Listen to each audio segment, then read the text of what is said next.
Quick headlines before the intro. Today is June 8th, and the new AI signal is not one shiny chatbot benchmark. It is infrastructure. OpenAI published a new plan for its next phase, framing the job as making advanced AI abundant, affordable, safe, useful, and available enough for people and organizations to benefit. It also launched the OpenAI Economic Research Exchange, a program for outside researchers studying how AI changes workers, firms, institutions, and the broader economy. Hugging Face announced that OpenEnv, a framework for agentic reinforcement learning environments, is getting broader open-source backing and committee coordination from groups including Meta, PyTorch, Unsloth, Modal, Prime Intellect, NVIDIA, Mercer, Fleet AI, Hugging Face, and others. GitHub moved IP allow list coverage for enterprise-managed user namespaces to general availability, and its new enterprise-managed plugin support for VS Code gives administrators another way to standardize Copilot behavior. The theme today is simple. AI is getting governance, training environments, spend discipline, and enterprise guardrails. Receipts up. Hype down. Let's lock in. Powered by artificial intelligence.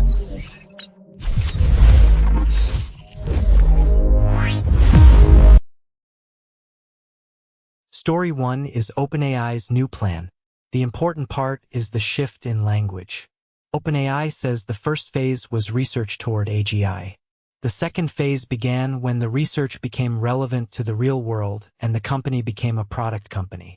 Now, according to the post by Sam Altman and Jakub Pichaki, OpenAI says it is entering a third phase because the economy is beginning to reshape around AI. That is a much bigger claim than a product update. It means the company is saying the challenge is no longer only how to build stronger models. The challenge is how to turn model capability into actual tools that people and organizations can use. The post names several goals: accelerate scientific progress, productivity, and economic growth. Work so gains are widely shared, and give everyone a personal AGI. The line that matters for users is that frontier capability is only part of the job. If AI is powerful but too expensive, too confusing, too risky, or too locked inside enterprise contracts, the benefits do not spread very far. So this is not a model release story. It is a strategy story. OpenAI is trying to frame the next period as distribution, economics, safety, and practical usefulness. That deserves attention because the biggest AI fights of the next year may be less about who tops a benchmark and more about who controls access, pricing, user trust, data, and the economic upside. The concrete new program is the OpenAI Economic Research Exchange. OpenAI says the exchange is a new platform to support high-impact external research on the economic effects of AI. Selected researchers will work through structured, project-based collaborations with OpenAI Economic Research, with the goal of producing credible independent evidence about how AI affects workers, firms, institutions, and the broader economy. That is the key word: evidence. Not vibes, not LinkedIn anecdotes, not a thread saying every junior job is dead by Friday. Actual research. The request for proposals narrows the kind of work OpenAI wants.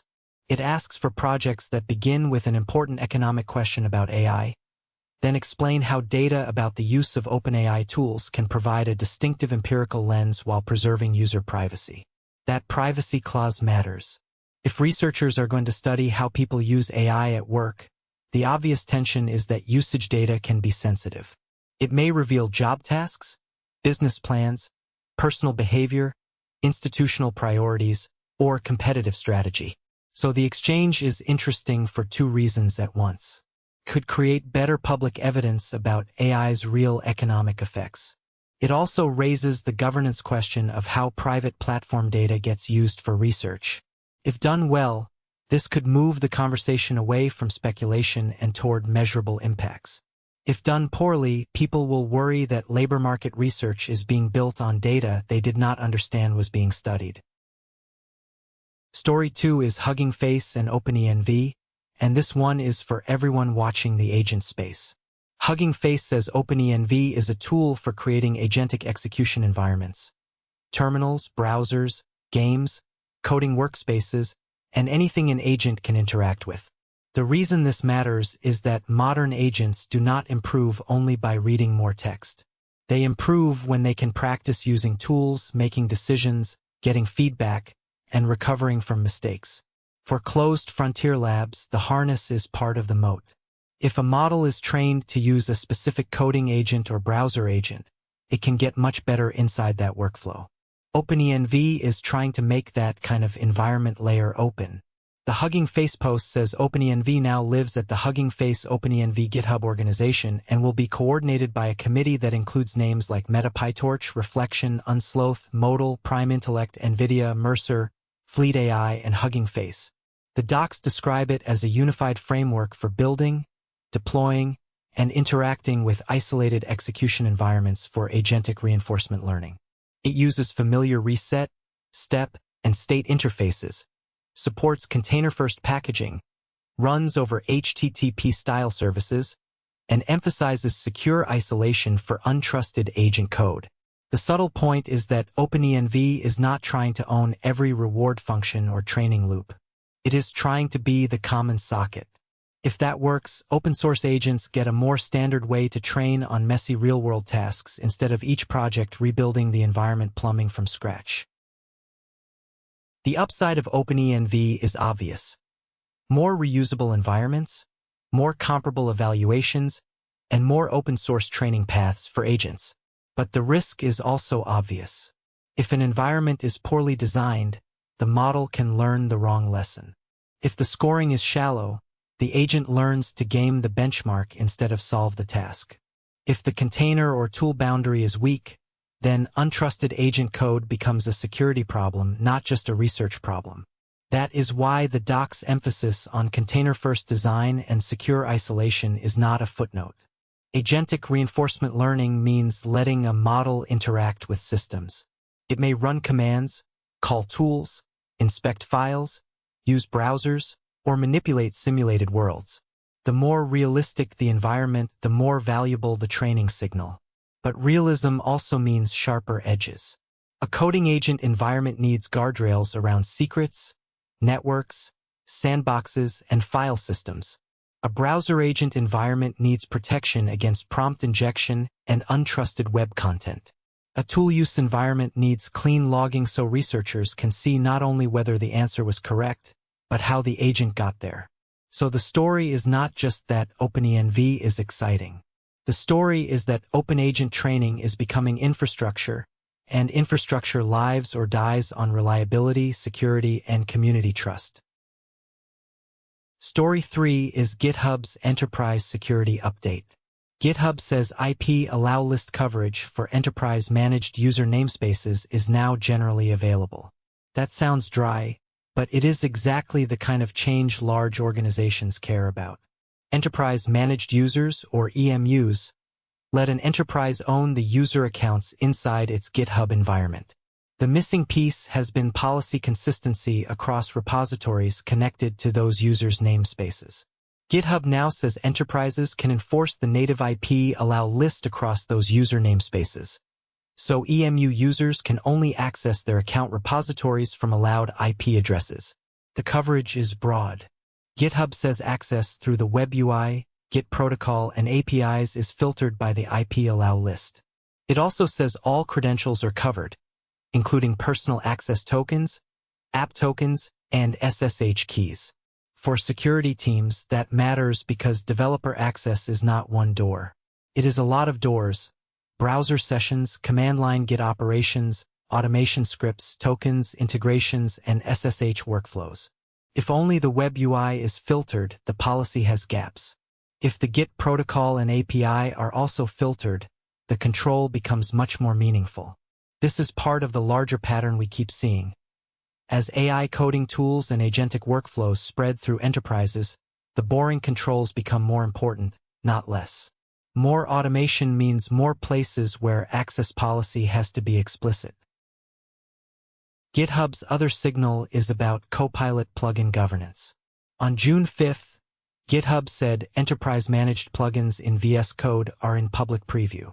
The key detail is that the baseline standards and enterprise sets can apply to users' Copilot CLI and VS Code clients. Administrators can define plugin marketplaces in a settings file under a private GitHub path. And GitHub says VS Code and Copilot CLI will pull and apply those settings for users licensed through Copilot Business or Copilot Enterprise. Admins can also specify plugins to install automatically when users authenticate. That changes the story around AI developer tools. Plugin is not just a convenience. It can encode a workflow, connect to internal systems, define hooks, expose MCP configurations, or install a company standard agent skill. For an individual developer, that feels like setup time saved. For an enterprise, it is policy distribution. The company can say, these are the approved tools, these are the required hooks, these are the skills everyone should have, and this is the marketplace we trust. Pair that with the Copilot CLI updates from earlier in June, including voice input and experimental scheduling, and you can see where GitHub is going. Copilot is not just an autocomplete assistant anymore. It is becoming a managed developer agent environment, and that means administrators need controls that look more like fleet management than a simple IDE preference page. Put the three stories together and the bigger read is clear. AI is moving from magic to management. OpenAI is talking about economic impact, broad benefit, and empirical research. Hugging Face and its OpenEnv partners are talking about standardized training environments for agents. GitHub is talking about IP allow lists, managed user namespaces, approved plugin marketplaces, and Copilot governance across clients. These are not the flashy parts of AI, but they are the parts that decide whether AI becomes durable. For builders, this means the next advantage may not be simply choosing the biggest model. It may be choosing the best environment, the clearest evaluation, the strongest safety boundary, the cheapest reliable workflow, and the governance model that lets a team actually deploy.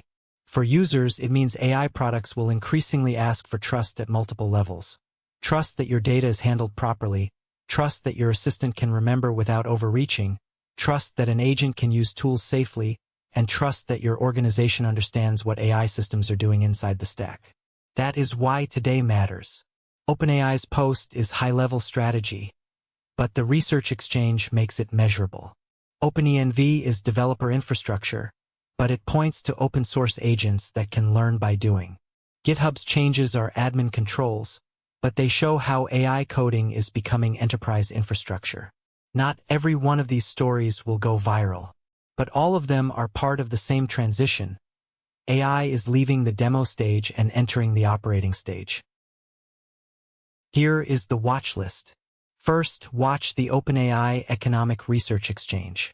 The important questions are who gets selected, what data access looks like, how privacy is protected, and whether the results are published in a way outside researchers can scrutinize.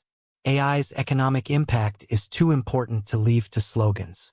We need evidence on wages, productivity, firm adoption, job redesign, skill change, and inequality. Second, watch OpenEnv. If the committee model holds and the environments become easy to publish, validate, and reuse, this could become a meaningful layer for open agent training. If it fragments, or if the quality bar is inconsistent, the ecosystem will struggle to compare results. The phrase to remember is common substrate. Open source agents need places to practice. Third, watch GitHub's enterprise controls.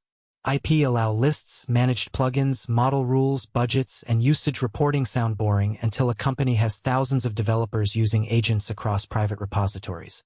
Then they become the difference between a pilot and production. Today's episode is not about one model destroying another model. It is about the systems around the models getting more serious. That is the signal. Full source links are in the description, and every short from this episode should point back here for the complete context.